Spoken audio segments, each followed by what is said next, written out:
Un peu à l'instar du précédent épisode qui portait sur un dispositif assez mystérieux pour le grand public, je veux parler bien sûr de la boîte noire, on va cette fois s'intéresser à un petit dispositif médical relativement inconnu du grand public également et qui a pourtant la particularité de pouvoir sauver des vies humaines.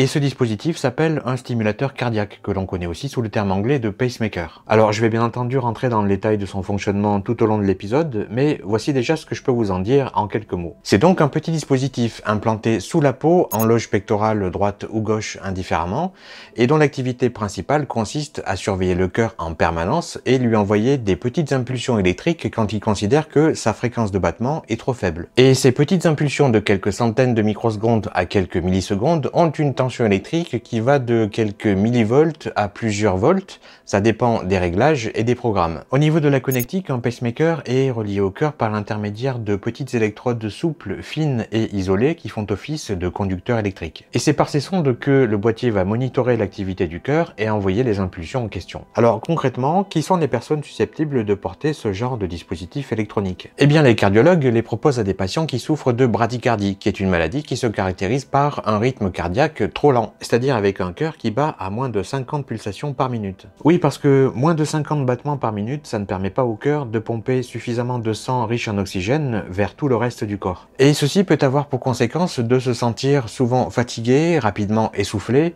et même parfois de perdre connaissance avec son trauma et sa dangerosité, notamment si ça se produit par exemple dans un escalier ou au volant d'une voiture. En bref, ces stimulateurs sont posés sur des patients qui ont soit des problèmes de conduction causant des symptômes graves, soit des bradycardies pouvant évoluer vers de l'insuffisance cardiaque terminale. Certains de ces stimulateurs cardiaques disposent aussi d'une fonction défibrillateur et il y en a aussi d'autres comportant 3 sondes et qui sont eux indiqués pour les insuffisances cardiaques. Et pour info, l'insuffisance cardiaque est une pathologie qui fait que le cœur va avoir du mal à assurer son travail de manière satisfaisante, soit par défaut de force de contraction, soit par défaut de sa capacité de relaxation. Bref, vous comprenez pourquoi l'invention de ce petit appareil qui a été implanté pour la première fois en 1958 a permis de prolonger la durée de vie de millions de gens à travers le monde, et donc de les sauver d'une mort prématurée à cause de problèmes cardiaques. Et c'est une technologie qui continue encore à s'améliorer pour profiter des progrès réalisés dans le domaine de la miniaturisation des composants et de la durée de vie des batteries au lithium. D'ailleurs, en parlant de durée de vie, il est évident que la durée de vie d'un pacemaker n'est pas illimitée et elle se situe en moyenne entre 8 et 12 ans. En fait, ça varie selon la dépendance du patient envers l'appareil. Moins il est sollicité et plus il dure. Alors, pour pouvoir faire cet épisode, je m'en suis procuré un, usagé, qui a été donc posé chez un patient et que l'on a retiré au bout de 7 ans, juste avant que sa batterie soit complètement déchargée, afin de pouvoir remplacer un tout nouveau. Et encore aujourd'hui, cette gamme adaptable du fabricant Medtronic est toujours d'actualité. Et il m'a été fourni par Sharif, que je remercie, et qui est un médecin belge exerçant à proximité d'Anderlecht. Sharif m'a d'ailleurs précisé que le patient à qui on a retiré ce stimulateur pour lui imposer un nouveau il y a 2 ans se porte très bien. Je précise au passage que je ne dispose pas des sondes qui relient le boîtier au cœur. Comme on le voit sur cette photo, je ne dispose que du boîtier. Voilà, sans plus attendre parce que cette intro est déjà beaucoup trop longue, passons maintenant à l'analyse détaillée de son anatomie et de son électronique. Mais juste avant, pour ceux qui se demanderaient quelle pourrait bien être la masse de ce genre de petit boîtier en titane, voici la réponse, 27 grammes sur cette petite balance de précision. Et au niveau de son anatomie, on a donc les sondes qui viennent se connecter dans ce compartiment en plastique transparent mou. Celui-ci est un stimulateur double chambre avec donc 2 trous, mais il en existe aussi des simples chambres et des triples chambres. A noter que les boîtiers avec la fonction défibrillateur sont un petit peu plus volumineux parce qu'ils contiennent un condensateur qui permet de stocker l'énergie à délivrer pour produire un choc électrique. Adapta, c'est donc la gamme de pacemaker chez ce fabricant. Ensuite, on trouve ici l'identifiant du modèle ADD RL1 et puis il y a un code à 4 lettres précisant le mode de stimulation. Sans rentrer dans le détail, DDDR signifie que c'est un mode de stimulation atriale et ventriculaire en l'absence d'activité spontanée. Le R à la fin précise que c'est un mode asservi, c'est-à-dire avec une fonction d'accélération de la fréquence de stimulation pendant l'effort du patient, détectée grâce à un accéléromètre. De plus près la partie qui renferme la connectique des sondes, on peut y voir 4 électrodes, 2 par sonde, qui relient chaque sonde au circuit électronique dans le boîtier. Petite parenthèse concernant ces sondes, le paramètre principal qui évalue l'intégrité de la sonde est son impédance de stimulation, et elle est testée à chaque contrôle du boîtier. Et pour rappel, en simplifiant un petit peu, l'impédance c'est la résistance totale que présente un câble ou un circuit électrique au courant alternatif qui le traverse. En d'autres termes, cette impédance mesure l'opposition d'un circuit électrique au passage d'un courant alternatif sinusoïdal, et ça se mesure en ohm. En l'occurrence ici, il s'agit de la résistance du circuit électrique définie par le stimulateur, la sonde et le myocarde, et on doit se situer dans une fourchette comprise entre 200 et 2000 ohms. Donc lors du contrôle, s'il y a une augmentation importante de cette impédance, on devra suspecter une rupture du conducteur, et inversement, en cas de diminution importante, la suspicion sera plutôt au niveau de l'isolant. De ce côté, on peut aussi voir deux autres petits orifices, ce sont tout simplement les joints dans lesquels on insère les vis de fixation des sondes dans le connecteur et qui se servent grâce à une clé spéciale au dispositif. Vu sur la tranche du stimulateur, sa coque en titane est scellée sur tout le périmètre, donc pour l'ouvrir, je ne pense pas avoir d'autre choix que de la découper au Dremel. Justement, pour me faire déjà une idée précise de la disposition du circuit électronique et de la batterie dans le boîtier, je vais commencer par faire un cliché au rayon X. Autant que faire se peut, j'aimerais connaître à l'avance la marge de manœuvre dont je dispose pour éviter d'entailler malencontreusement le circuit électronique ou pire, la batterie au lithium. Voici donc à quoi ressemble le cliché au rayon X. On a donc ici les deux parties métalliques des sondes, qui sont reliés à ces quatre plots, qui sont eux-mêmes reliés à ces vias sur la carte mère. On a donc la carte mère ici, qui occupe environ 35% de la surface du boîtier. À vue de nez, on dénombre une bonne trentaine de composants montés en surface qu'on pourra détailler une fois que le boîtier sera ouvert. Et en voyant tous ces petits points et cette forme carrée, j'ai l'impression qu'il y a un processeur en support type BGA de l'autre côté du circuit. À droite se trouve bien évidemment l'imposante batterie au lithium qui est reliée au circuit par ces deux plots. Et on voit sur la bordure ici qu'il faudra être vigilant dans la découpe de la tranche du boîtier pour ne pas que la disqueuse rentre en contact avec la batterie. Et d'ailleurs, par la magie des effets visuels dignes des superproductions hollywoodiennes, si je superpose le cliché au rayon X aux images réelles, on se rend bien compte qu'il ne va pas falloir que j'y aille comme un bourrin quand j'en serai au niveau de ce contour. Alors une chose, en imaginant que l'ouverture du boîtier se passe bien et que je n'endommage pas le circuit électronique, il ne me sera quand même pas possible d'effectuer des tests et des mesures parce que je ne dispose pas du matériel de Medtronic qui permet de programmer et monitorer un pacemaker. Et oui, j'ai bien dit programmer, parce que depuis quelque temps, ces petits bijoux de technologie sont conçus pour pouvoir être reprogrammés même une fois implantés dans le patient. Et ça se fait à partir d'un ordinateur spécifique qui exécute un logiciel dédié, fourni par le fabricant, et une sorte de sonde que l'on place au-dessus du pacemaker et qui communique avec lui. Le cardiologue est alors en mesure de consulter les données enregistrées par le pacemaker ou par exemple de reprogrammer certaines de ses fonctions, de faire des mesures sur la pile et les sondes, etc. Je ne sais pas quel protocole radio est utilisé ici. En tout cas, ça me rappelle un peu le même principe que ce que je vous avais déjà expliqué dans l'épisode sur la capsule vidéo endoscopique concernant la transmission des images entre la capsule et les sondes abdominales. Alors j'ai essayé d'ouvrir ce boîtier en titane le plus méticuleusement possible. Après, à la disqueuse on sait tous qu'il y a une limite dans la précision des mouvements qu'on fait. L'autre point c'est que de par la petite taille du boîtier, il y a des moments où il était difficile de dire si j'avais atteint la profondeur suffisante ou pas parce que je n'avais aucun repère visuel pour me l'indiquer. Mais après quelques minutes, j'en suis venu à bout.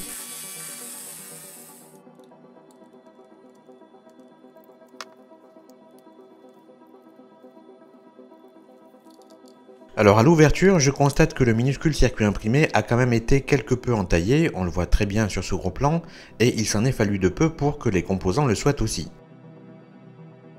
Du côté de la pile, il y a aussi quelques traces d'entaille sur sa coque métallique, mais rien de bien grave.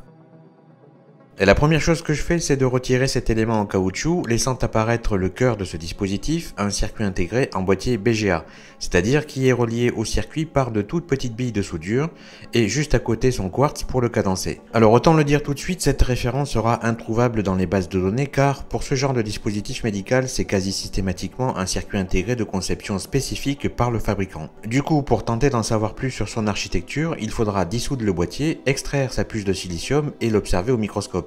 Et c'est bien ce que je compte faire dans un court instant. On a ici les deux bornes plus et moins de la pile connectées au circuit par ces plots et on peut noter qu'il y a une sorte de résine solidifiée tout autour qui permet de faire bloc avec le reste du boîtier. On voit aussi sur ce plan que le boîtier du processeur est également collé à la platine, ce qui risque de rendre son dessoudage très certainement impossible.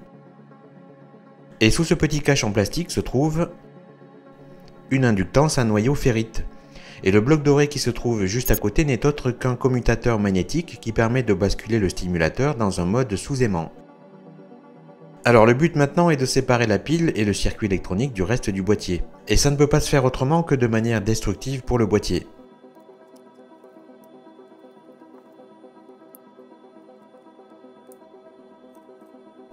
Voilà déjà pour la pile. Reste maintenant à faire la même chose pour le circuit. Bon voilà, ça a été un peu violent mais j'ai obtenu ce qu'il me fallait. En revanche, je suis étonné que toute la face arrière du circuit soit moulée dans ce qui semble être de l'époxy.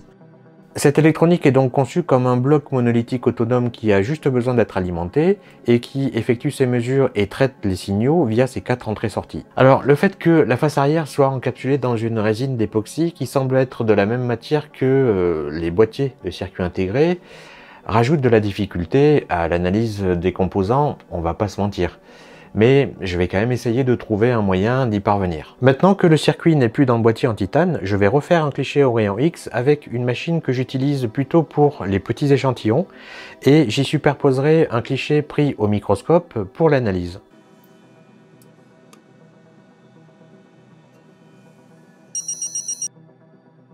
On a donc cette fois un cliché du circuit seul. Sa vue à la caméra microscope donne ceci. Et quand on mélange les deux, on obtient cette image. Et si je trace la différence entre les deux sur des zones qui représenteraient des composants, j'obtiens ça. Et j'en déduis que ces blocs bleus correspondraient essentiellement à des composants passifs montés en surface, donc des CMS de type résistance et des condensateurs céramiques. Alors je vais faire une tentative pour dessouder le boîtier BGA, mais honnêtement je ne pense pas que j'y parviendrai étant donné qu'il est collé en plus d'être soudé. Et à ce moment précis, il va se passer un truc étonnant, attention ça va aller vite, regardez bien. Ok, je vous le remontre au ralenti, regardez bien au niveau de la flèche verte. Eh bien oui, la face arrière est tombée sous l'effet de la chaleur. Alors si on l'observe 20 secondes au microscope, on constate qu'il s'agit bien d'un ensemble de résistances et de condensateurs céramiques, mais difficile de se prononcer plus précisément sur leur rôle. Et je dirais aussi que le méplat rectangulaire qu'on trouve dans le coin ici semble être formé par une puce de silicium, ça va être assez facile de le vérifier. Eh bien en effet, il s'agit bien d'une puce de silicium, ce qu'on voit ici c'est sa face arrière, la circuiterie étant de l'autre côté et elle est soudée à la platine grâce à de minuscules billes, comme je vous le montre sur ce schéma. Alors essayons de la dessouder à son tour, évidemment ça marche pas non plus. Eh bien il y a une bonne raison à ça, elle est tout simplement emprisonnée dans de l'époxy, donc inutile d'insister, ça ne donnera rien. Même chose pour le processeur, il fait littéralement bloc avec la platine, donc je vais employer la manière forte. Et dans ces cas-là, j'ai deux techniques possibles, soit par un bain d'acide sulfurique concentré chauffé à 150 degrés, soit le chalumeau à 1200 degrés à condition que la puce puisse être réchauffée par l'arrière pour ne pas risquer de laisser des traces de carbone sur la circuiterie. Voilà, vous voyez ça va assez vite. Et maintenant, autour du processeur.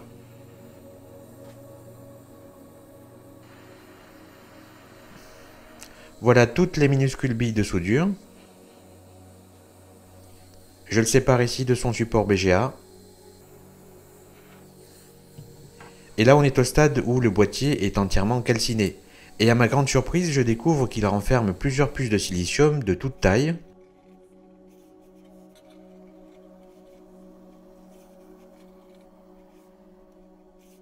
J'en ai dénombré 4. Celle-ci est la 5e qui était soudée au circuit, et avant de les observer au microscope, je leur fais passer un petit bain aux ultrasons à 30 kHz dans de l'acétone. Et avant d'observer ces circuits intégrés au microscope de surface, il faut que je vous explique de façon synthétique le principe de fonctionnement d'un stimulateur comme celui-ci. Voici donc un schéma regroupant les principaux blocs.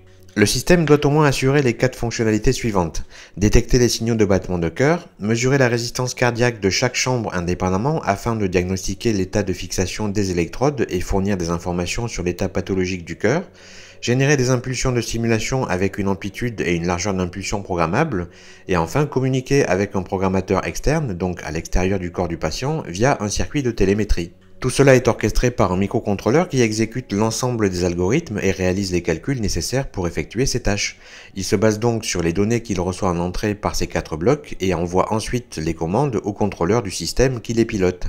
Le bloc commutateur de configuration d'électrode est l'interface permettant d'envoyer et recevoir les signaux électriques vers ou en provenance des sondes. Le bloc canal de détection est composé d'amplificateurs frontaux, de filtres et comparateurs avec référence programmable. La sortie des comparateurs indiquant les résultats de la détection est directement envoyée au microcontrôleur. Le convertisseur analogique numérique, quant à lui, a pour fonction de convertir en mots numériques pour le microcontrôleur les signaux de l'électrocardiogramme mesurés par le canal de détection et stockés dans les registres. Pour mesurer la résistance cardiaque, une très courte impulsion de courant est injectée dans le cœur via les sondes et la tension résultante sur les électrodes est alors échantillonnée en mots numériques par le convertisseur et stockée dans les registres pour le microcontrôleur. Le générateur d'impulsion est composé d'un convertisseur numérique en analogique basse tension, d'un multiplicateur de tension et d'une pompe de charge, parce que le signal est calculé numériquement avant d'être transformé en signal analogique. Ces impulsions ont la plupart du temps une amplitude de 1 à 2 volts, mais techniquement, le système peut monter à plus de 7 volts pour des cas sévères. L'ensemble du système est alimenté par une batterie de 2,8 volts non rechargeable, sachant que la consommation moyenne de courant à 100% de stimulation est d'environ 20 microampères. Voici donc le cœur de ce dispositif, un circuit intégré gravé sur une puce de silicium de 9 mm de côté, soit une surface de 81 mm². Vous aurez noté le papier millimétré en fond. En électronique, on appelle ça un ASIC, c'est-à-dire un circuit intégré regroupant un grand nombre de fonctionnalités et conçu spécialement pour une application spécifique. Il est d'ailleurs possible que les autres puces que j'ai pu extraire fassent aussi partie de cet ASIC. C'est donc un composant qui n'a été développé que pour ce genre de dispositif. Passons maintenant au microscope pour observer sa circuiterie. Et ce que j'observe en tout premier lieu, c'est que la finesse de gravure utilise un procédé relativement ancien, je dirais qu'on est autour du micromètre. Donc on a bien la confirmation que c'est fabriqué par Medtronic et que la conception date de 2005. En tout cas, la référence ici ne nous en dit pas plus. Bien entendu, je ne vais pas pouvoir vous décrire tout ce qu'on voit à l'image, déjà parce que ça serait hors scope et aussi parce qu'il faudrait d'abord que je prenne le temps d'en faire la rétro-ingénierie.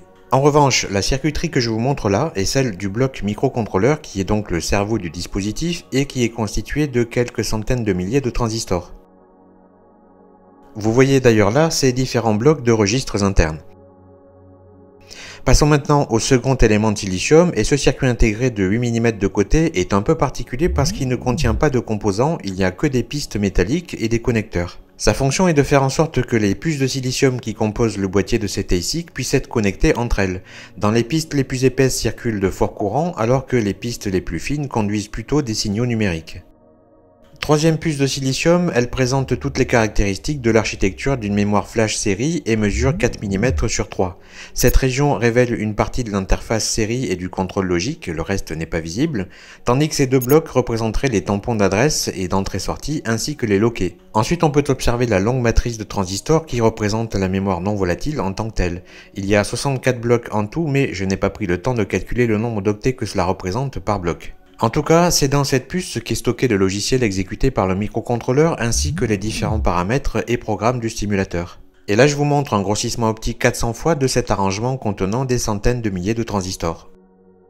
Quatrième puce de ce package, c'est la plus petite avec seulement 3 mm de long sur 2 mm de large, et selon mon analyse, il s'agirait du circuit de télémétrie inductive. Il y a ici une référence Medtronic, mais qui ne nous révèle rien de particulier sur sa nature. Je rappelle qu'il sert à gérer la communication entre le microcontrôleur et le dispositif Medtronic hors du corps du patient lorsque le cardiologue configure ou monitore le stimulateur. Et on peut y voir une unité logique à base de transistors et un gros bloc d'électronique analogique.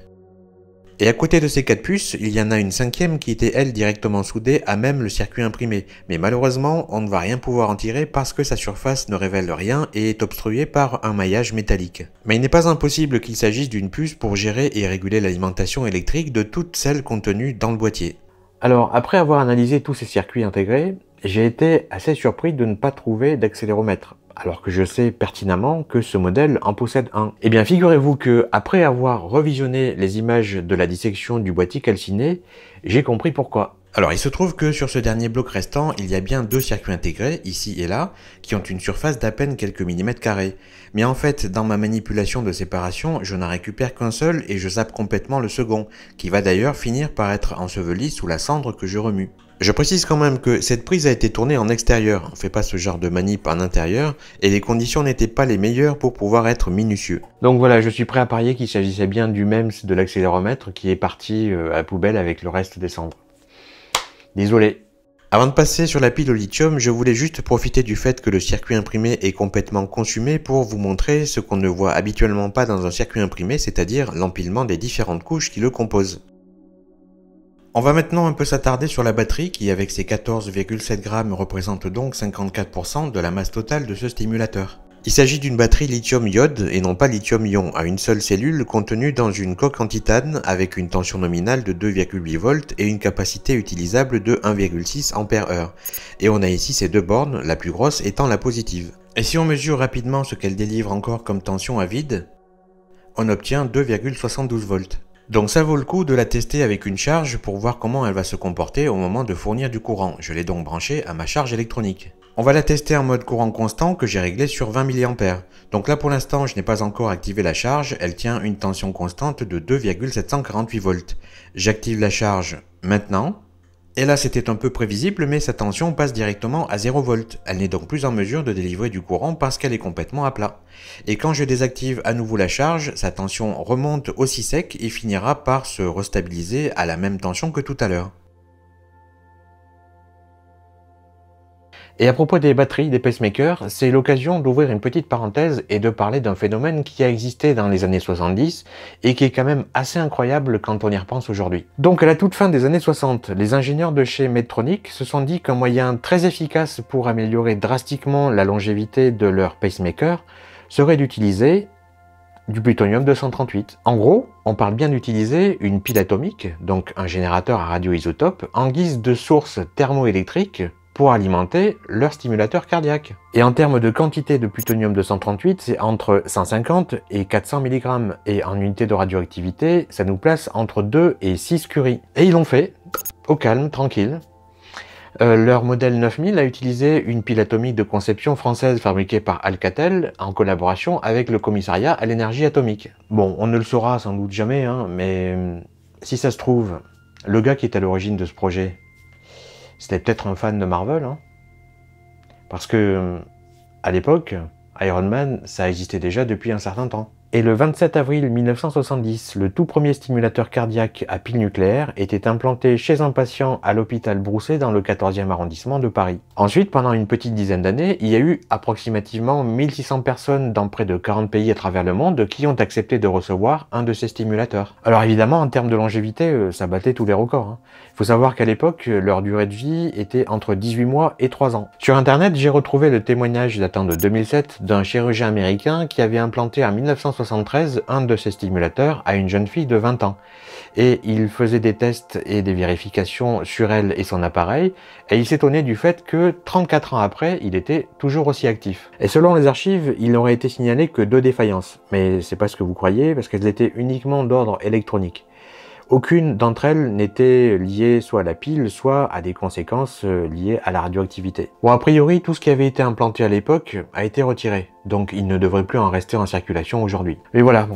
Ce qu'on peut quand même trouver choquant aujourd'hui, c'est que on a l'impression qu'à l'époque, il ne se posait qu'une toute petite partie des questions essentielles avant de se lancer dans un tel projet. Alors je vais pas rentrer maintenant dans le détail du fonctionnement de cette pile atomique, le principe physique est très connu, ça exploite l'énergie de la désintégration d'un isotope radioactif pour produire de l'énergie électrique. Et c'est exactement le même type de technologie que les sources d'énergie qui équipent les sondes spatiales ou les stations scientifiques en Antarctique et dans des coins reculés comme ça. Bref voilà, je referme la parenthèse, mais je me suis dit que c'était une période de l'histoire qui valait le coup d'être évoquée dans un épisode comme celui-ci. Et au niveau du prix de vente par le fabricant, j'ai posé la question à un cardiologue et il m'a répondu que dans cette gamme de stimulateurs, c'est-à-dire relativement avancée, on se situe autour de 1000-1200 $. Alors c'est une somme qui vous paraît peut-être un peu élevée, mais quand on y réfléchit, pas tant que ça en fait. Surtout quand on le compare à un appareil auditif dont la plupart est encore plus cher à l'unité. Alors il n'y a pas que le coût de la recherche et développement ou le choix des composants électroniques onéreux ou encore la qualité de fabrication irréprochable du produit qui font que la mise sur le marché d'un tel dispositif médical est assez chère pour le fabricant. Et c'est essentiellement dû au grand nombre de certifications à obtenir et à toutes les normes à respecter, sachant que ça s'effectue dans un cadre réglementaire strict et par territoire. Donc non, je suis pas choqué par le coût d'un appareil de cette envergure et sincèrement, je pensais même que ça serait encore plus cher. Voilà, je m'arrête là concernant ces stimulateurs qui, comme vous l'aurez compris, sont devenus de véritables petits ordinateurs spécialisés dans une tâche assez délicate qui permet à beaucoup de gens de se maintenir en forme. J'espère que vous avez apprécié cet épisode. Le prochain devrait sortir dans 2 bonnes semaines, complètement à l'opposé de celui-ci. Je ne vous en dis pas plus. Prenez soin de vous et à très bientôt.